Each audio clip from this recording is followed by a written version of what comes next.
Welcome back, fans of Voices from the Grid. I am Sasha Kaplan, your Eternal Red Ranger, and today I am sitting with an incredible human, Campbell Cooley. Thank you. Thanks for having me. So, Campbell, you have been in, what was it? Dino Charge, of course, and then it was Beast Morphers, and it was Dino Fury. Did I get that right? Dino Fury, yeah. What am I feel like I'm missing something. No? Every season since SPD. That's wild. How did you end up in the Power Rangers world? Whoa, okay, so the short version of the story is I was living in New Zealand, and I was working in film and television, and I was, not struggling per se. I was getting work, but it was really hard to make a living just being, a film actor. Yeah. So people said, like, hey, you got a great voice, you should go into voice acting, which is like, well, that's great, but you got to have a voice agent. And there's this kind of weird juxtaposition where you can't get a voice agent unless you've had a job, but you can't get the job unless you have a voice agent. So I spent a few years trying to get an agent. Didn't happen. So one day, the casting director for Power Rangers, who normally reaches out to voice agents, he cast a wider net. He contacted my film agent and said, do you have any Americans on your books? And she said, yeah, we got this guy. And so I went in, I auditioned for SPD. I got it, and I guess they must have liked me, and they were bringing me back for other things. And I guess I showed enough range where they kind of felt like we can keep bringing this guy back and it's not going to sound the same. So, and the rest is history. That's incredible. So how many characters have you voiced in the franchise then? I know, I'm making you do math now. I'm the worst. I think I tried to count it one time, and I gave up after 36. It was just, wow. Now, in fairness, that's not necessarily like all like main characters. That might be like, maybe I'm doing looping and they say, we got this one-off monster in the background, he's got one line, he's uncredited, but, I did a lot of stuff in the background, like DJs and, maybe a monster who has one line or, that sort of thing. So, like I said, I gave up after 36. I don't know how many. That's wild. That's incredible. But I know Ben mentioned that you've also done some ADR and you've done some in-person work. And what was the biggest challenge coming in from a on-camera actor to doing voiceover? Well, I guess it's with like all things. If you've never done something before, it's intimidating. And even though I had all the characters in my head, the first time I went in to record, I was terrified because I didn't know what the process was like, and I didn't know, and I was also desperate for work. I needed the job. I didn't want to screw it up, and from what I understood, it was really hard to get auditions for Power Rangers, and I knew this was my one shot, and so I had to get the job. And I remember I went in, and I was so petrified. They had the music stand in front of me, with the sheet, the script and everything. I was clutching the sides of the music stand going, and so I was so scared, and I got it. And then even after I got it, when I came back the next season for Mystic Force, same thing happened again. I was really nervous. By the next season, when I went into Voice Alpha 6, I was like, let's do this. So I'm a pro. I got it. Well, I wasn't a pro, but I'd gotten over my initial fear, and then, so it was, that was probably for me, that was the biggest challenge. Maybe on a lesser scale, once I started coming up with some of the crazier voices, Snide, I'm looking in your direction. There were times where like I would leave a session and I couldn't speak for 2 or 3 days, or it was rough. So some tea and honey and lemon and hope for the best. Honey, lemon, yeah. That's incredible. So out of these, 36, 50, whatever, 100 characters that you voiced, which ones tend to stand out most for you? That's really hard because, it's changed over the years. Initially I liked Snide because I liked how he sounded. I didn't like doing the voice because it was so hard, but I liked how he sounded. And then I really got a kick out of doing Cosmo Royale. He was just a fun, frivolous character. And then, it changed, and then ironically, my favorite character now is a character I didn't like at first, and that's Scrozzle. And that's a whole other story. I struggled to find the voice for Scrozzle.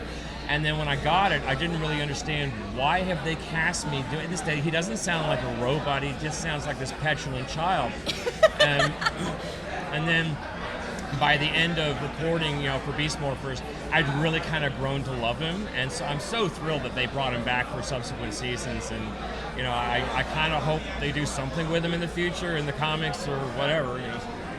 There's been so many fun characters, and usually, it's the one-off villain character that gets destroyed at the end of the episode, or it's, I don't know, just the permanent villains, but you do remember the bad guys and the impact that they have on the story.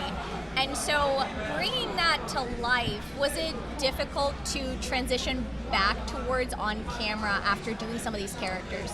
That's a good question, because in fact I was just saying it in the panel we just did. Somebody asked me, like, how was it doing the live versions of Slither? And, I went into that, my whole background is in film and television, so I figured, this will be easy. But I guess because I had been doing voice work for so long, I was kind of, I was out of the mix and everything, so once I had to go back and do these characters, I was actually really nervous, because I was like, and it wasn't just because I hadn't, done maybe a film role for a year or two or something. It was also, this is the physical embodiment of that character. I have to get this perfect. And so when I initially did Mr. Wiz, who was like the evil human form, I purposely did not do the Slither voice because I didn't want people to tweak that it was actually Slither in a disguise. But once we got to Cosmic Fury, and it was obviously Slither in his human form, I knew I have to do the Slither voice for the human form. And that was actually a lot harder than you might think, because I've discovered that doing the Slither voice is really hard for me. When I'm in the booth, I have to kind of like do this thing with my lungs and take in lots of air, and I have to be postured a certain way. And I didn't have that luxury when we were filming the character, so it was a challenge, but I think I pulled it off in the end. Oh, 100%. But that's crazy, because I know when you're in the booth, you establish yourself, you kind of have a flow going, but to be able to do what you do in the booth and doing it on camera while you're also embodying this character and doing all of the, the jumping around and the frivolity of it all, that's wild. But props to you, seriously. Thank you. That's incredible. Is there a character that you would say is, like, if you had to pick one character to do an entire season with, who would it be? One character to do like another season worth of episodes with. You mean like a character from another season? Or yeah. Like not one that I've done, but like a completely. Either one, honestly. That's tough. Could be both. That's a good question. I really can't think of any characters from other seasons that I would say, wow, I'd really love to have voiced that character. I'm really happy with the ones that I did. I suppose maybe I can tell this story. So when I was auditioning for Ninja Steel, I was only auditioning for Ripcon. And we got past all the initial auditions, and we were going into the recalls. And the recall is like a secondary audition where they're kind of 90% certain they want you, but they just want to be reassured. You go in, you basically do the same audition you did before. And in that interim period before the recalls, I had learned about Cosmo. And I was like, oh man, that's the character I want to play. It looks like so much fun. But I mean, I wasn't in a position to ask, hey, could I audition for this character? So, but I was like, oh man, I'd love to play that character, but yeah, and I'd just be happy you're getting Ripcon. So I went in to do the recall for Ripcon, and the producer was sitting out in the room listening to the auditions. And after I finished the Ripcon audition, I went out, and he said, that was great, wonderful job. And he said, can you do Charlie in the Box? Now, for those of you who don't know, Charlie in the Box is a character from a 1964 animation called Rudolph the Red-Nosed Reindeer. He's a depressed toy. He's a Jack in the Box, but he's defective because he's called Charlie in the Box. And so the producer said, can you do Charlie in the Box? And I said, nobody wants a Charlie in the Box. He says, I want you to audition for Cosmo. And I was like, yes! So I did the audition and I got it. So that was a real treat. That is an incredible story, and I think that is a perfect spot to end it on. So Campbell, it is such a pleasure to chat with you. Thank you so much for doing this, and I hope you have a great rest of the convention. Really appreciate it. Thanks for talking to me. Take care.